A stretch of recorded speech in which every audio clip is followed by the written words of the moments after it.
People absolutely hate this knife. Okay, just kidding. In the last couple days that I've had it, the TRM Neutron 2 has been in my pocket every single day, and I've absolutely been enjoying it. But with that being said, I did receive a fair amount of negative comments about this knife that truly left me baffled.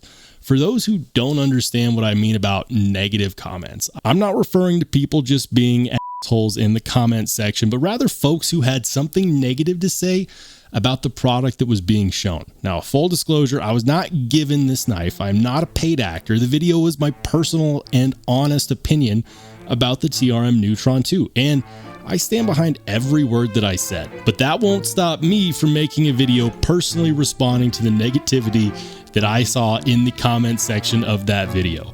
I'm Rollshambo, and today we're responding to comments on the TRM Neutron 2. Let's go.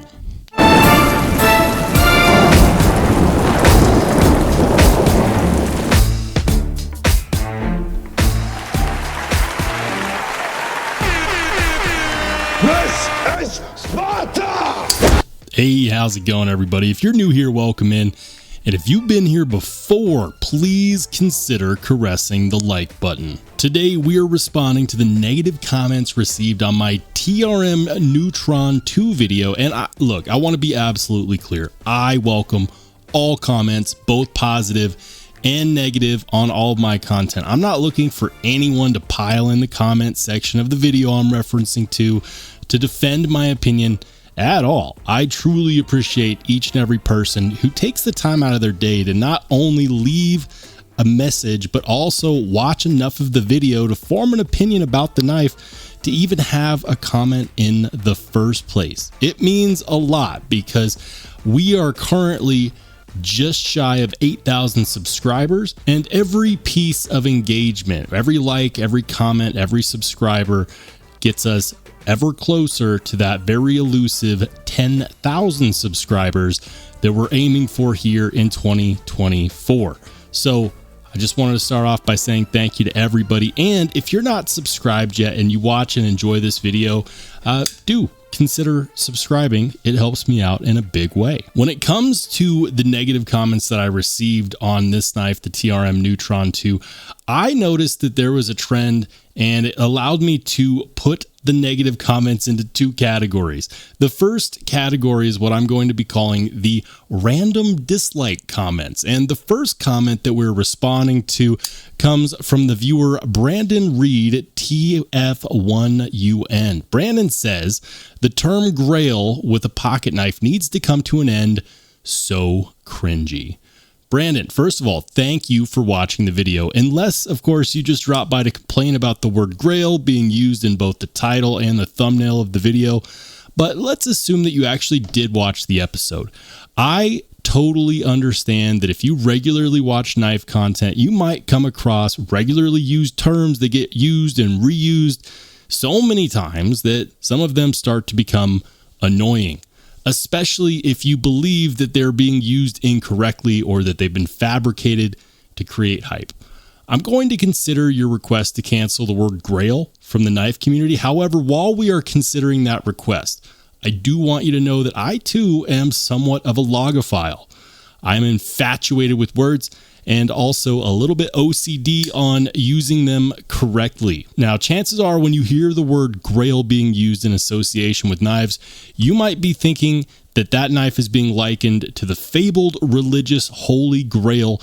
However, according to the Oxford Dictionary, the term grail can also be used to define something that is rare or highly sought after. And based not only on the positive comments on the TRM Neutron, but also the speed and quickness in which this specific knife sold out on the very same day that it was released, and also that you can't find it available anywhere else right now, I would dare say that it fits the accepted definition of the word. Unfortunately, your request to cancel has been denied.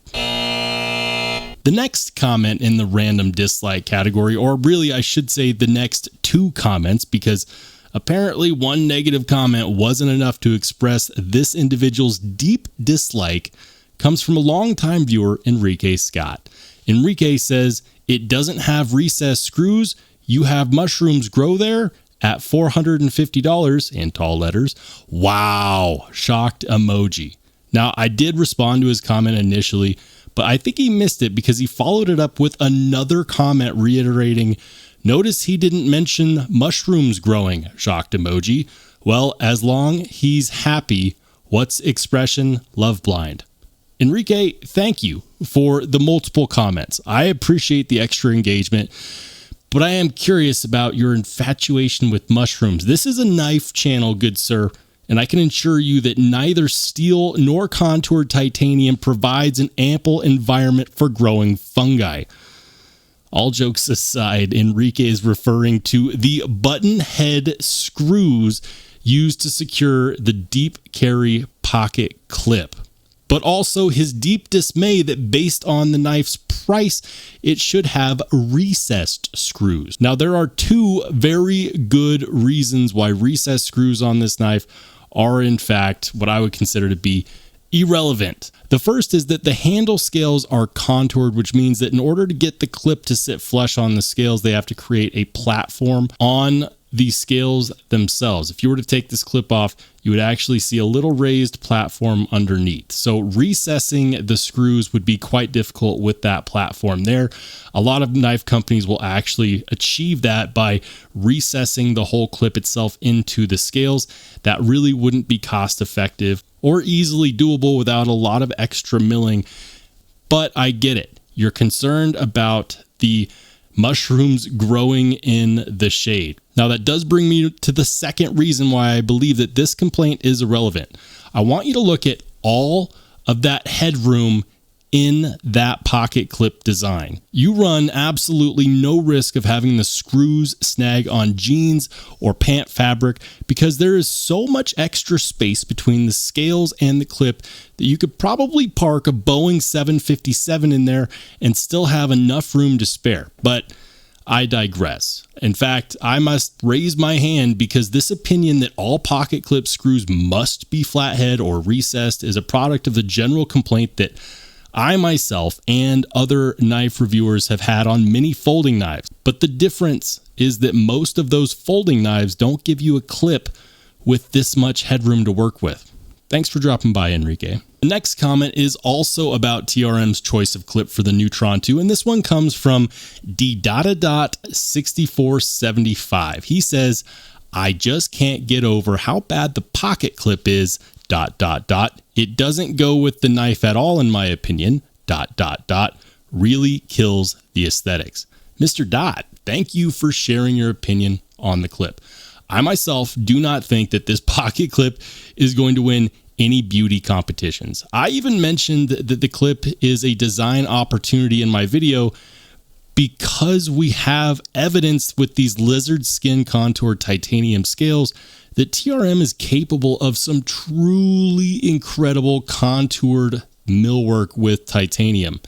However, that choice does indicate to me that this was a specific design choice from TRM rather than an oversight. If you didn't know, TRM has a massive focus on form and function. The clip is designed to fit well in any pocket material, no matter how thick, and also retain good ergonomics in the hand. So while I too am a sucker for aesthetics, I don't take issue with the design that is meant to function well, and TRM definitely achieved that with this clip. It goes without saying that I would kill to see a lizard skin 3D milled titanium pocket clip option for this knife because I think it would make the knife look even more incredible than it already does. Now we're on to the second category, which I'm calling the cost and comparison section of the negative comments, which I am truly not shocked about in the slightest, because to many people, a $400 knife is purely out of the question. Now, there's actually two comments from two separate people that are so similar, I'm just going to go ahead and group them together. The first one is from Jaybird03, and he simply says, that knife isn't worth $200 max. And the second one is from Jose Marine, who says, at this price point, there is so many better choice. Even a $250 Wii, Best Tech Artisan Cutlery, or Concept is better by far. Am I the only one who's wondering if Jose and Jaybird just became best friends? What? Did we just become best friends? Yup! Do you want to go do karate in the garage? Yup! Fellas, don't let me interrupt you two doing karate in the garage. But when it comes to the value of a knife, there are a few things that you should consider.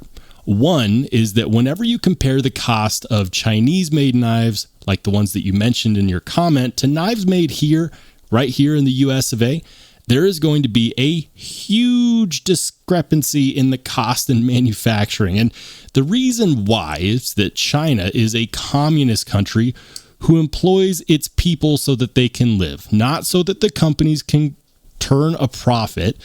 China also uses this to their advantage to drive their foreign competitors out of business by providing products at a much lower cost. They control the housing, they control the jobs, everything. So they can make things cheaper.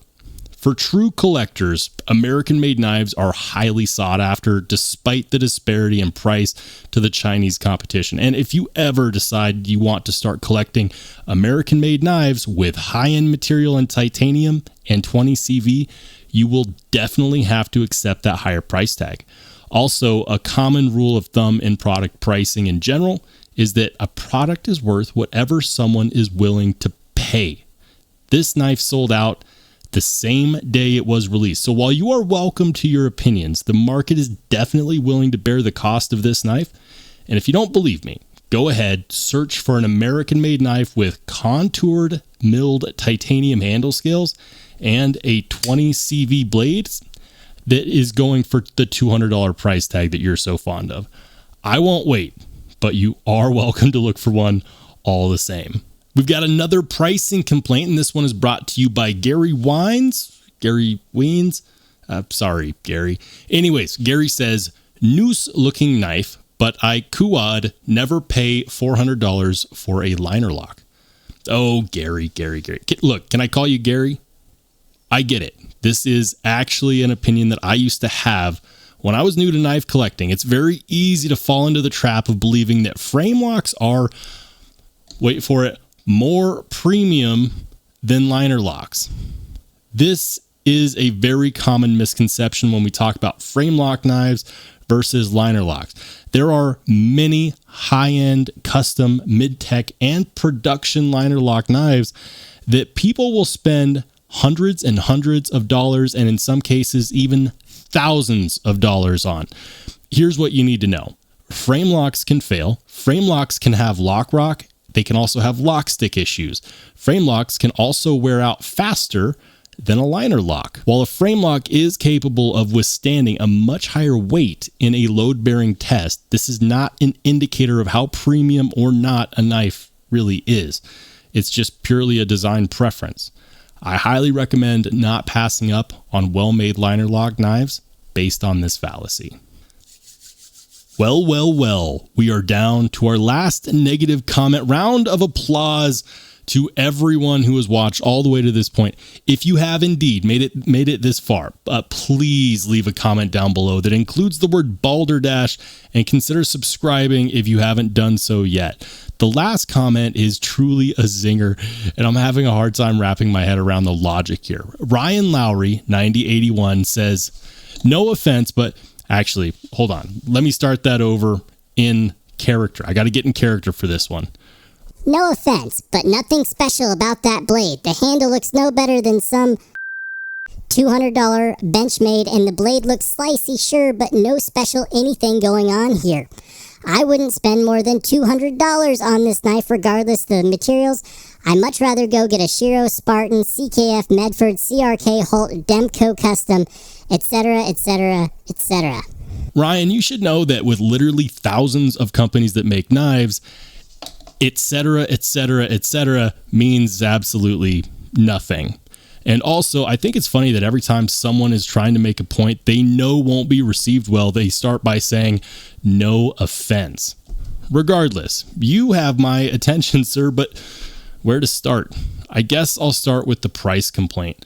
I was about to refer you back to the Step Brothers I responded to a few comments ago and talk to you about how you will literally not find an American-made knife with these materials and manufacturing at this price point anywhere else. But I have a hard time doing that because you follow up that malarkey by saying that despite your lack of financial ability or desire to spend more than $200 on this all-American made manufacturing miracle, you would rather go get a host of knives that at best cost $200 to $300 more than this. Not only that, but you've disparaged the blade by saying it looks slicey, but you'd rather have a Medford. Medford knives have been known to be commonly used as shovels in third world countries and pry bars in active war zones. Legend has it that the edge of those knives is literally just for show. But you'll willingly say that the superior blade geometry found on the Neutron that isn't commonly found on most knives is nothing special? Look, I'm going to call a spade a spade. You sound like an elitist gatekeeper that is more interested in sounding like you know about knives than actually experiencing them and forming a coherent opinion. But no offense. All jokes aside, I wanted to thank everyone who took the time to comment on my latest video about the Lizard Skin Titanium Neutron 2. This knife is truly incredible, and while it's not without faults, it is officially my favorite addition to my collection this year. Three Rivers did a fantastic job, and I truly enjoy the discussion about this knife. I know I poked fun at some people's negative comments, but there's nothing but love here for everyone who took the time to watch and comment. It's extremely taboo to respond to negative comments from a creator standpoint, but I do what I can to break the mold and to be different and to be authentic wherever I can. It is easy to read negative comments and become negative yourself, but this experience responding to them and having fun, it has been a really cathartic experience for me. I'm curious to find out what you think. Would you like to see more videos of me responding to those who comment on the content, both good and bad? Or should I let this video idea sink back into the abyss from whence it came? Let me know in the comment section down below. And if you haven't checked out my video on the TRM Neutron in Lizard Skin Titanium, make sure to click on the video that pops up next.